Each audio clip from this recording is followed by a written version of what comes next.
धके अकबारी साड़ी खोले दे सिहारेला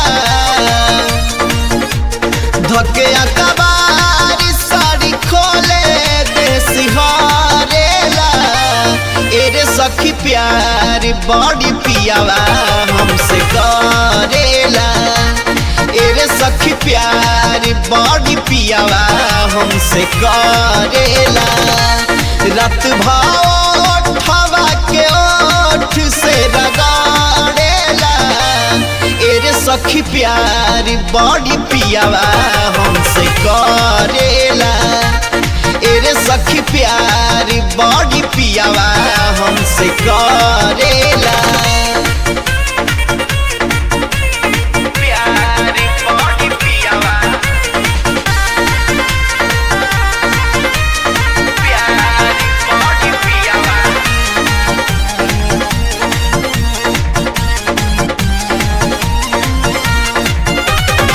घड़ी घड़ी मन बनावेला करेला नहीं शरम बुझे खेलब ना जवनिया के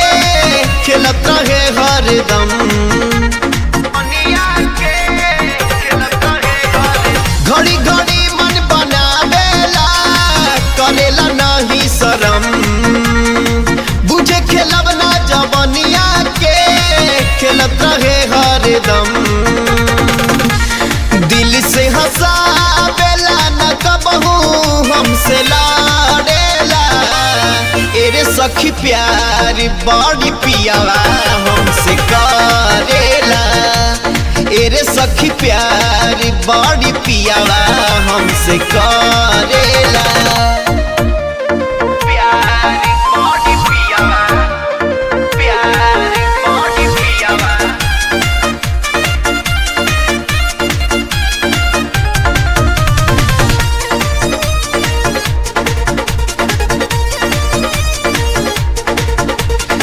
कतना ले कही रे सखिया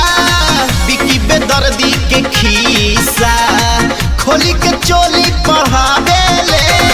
हमरा के चोली चलीसा कतना ले कही रे सखिया